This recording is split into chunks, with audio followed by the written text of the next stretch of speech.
المنن الکبریٰ میں حضرت علی الخواص رحمت اللہ علیہ،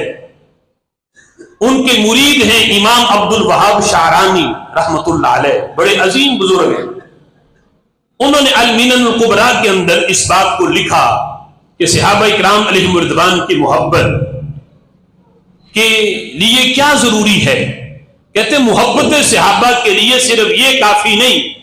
کہ بندہ یہ کہہ دے کہ میں صحابہ سے پیار کرتا ہوں،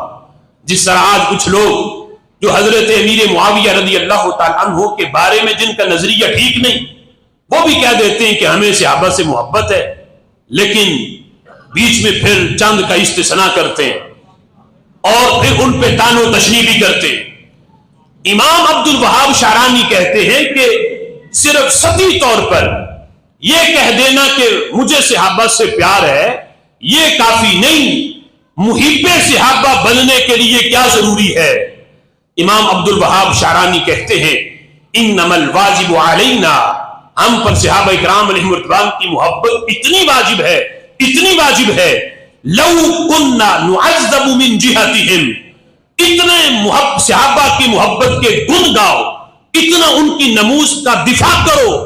کہ اگر تمہیں اس وجہ سے عذاب بھی دیا جائے، سزا بھی دی جائے، کتنی، یہ نہیں کہ چند کچہریوں کے چکر لگانے پڑے، نہیں، یہ نہیں کہ تمہارے بیان بند ہو، نہیں، کتنی سزا دی جائے۔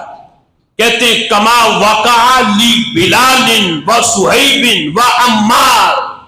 اتنی سزا بھی دی جائے جتنی احد کہنے پہ حضرت بلال کو دی گئی،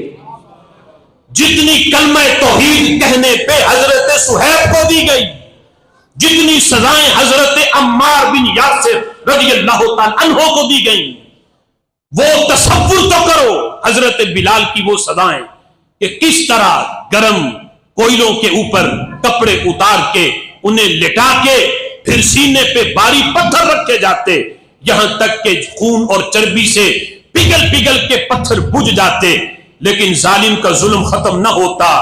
بلال پھر بھی کہتے اللہ ایک ہے، محمد صلی اللہ علیہ وسلم اللہ کے رسول ہیں۔ جتنی سزا حضرت بلال کو ملی، جتنی حضرت صہیب کو ملی، جتنی حضرت عمار رضی اللہ تعالیٰ عنہ کو ملی، اگر محبت صحابہ کا نعرہ لگانے پر، صحابہ کا دفاع کرنے پر اگر تمہیں اتنی سزائیں ملے، پھر یہاں تک بیان کیا،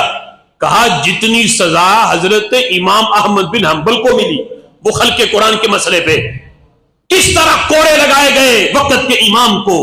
لیکن آپ نے اپنا موقف نہ بدلا۔ فرمایا جتنی سزائیں انہیں ملی، اگر بالفرض تمہیں صحابہ کا دفاع کرنے پر، نموز صحابہ کا دفاع کرنے پر اگر اتنی سزائیں ملیں تو فرمایا سزائیں برداشت کر لینا، لیکن اپنی محبت کا قبلہ تبدیل نہ کرنا۔ یہ ہے محب صحابہ، یہ ہے حب صحابہ، یہ ہے صحابہ اکرام علیہم رضوان کی نموز کا دفاع، کہ اتنی سزائیں برداشت کرنے کے بعد بھی پھر بھی بندہ کہے کہ صدیق اکبر کا نمبر پہلا ہے، حضرت مولا علی کا نمبر چوتھا ہے۔ یہ ساری چیزیں اپنے جہت پہ رہیں اور نظریہ اس کا یہی رہے، حضرت امیر معاویہ رضی اللہ تعالیٰ عنہ کی نموز کا دفاع بھی ہو، اتنی سزائیں بھی ملیں، تو وہ کہتے ہیں امام عبد الوہاب کہ سزائیں تو برداشت کر لینا،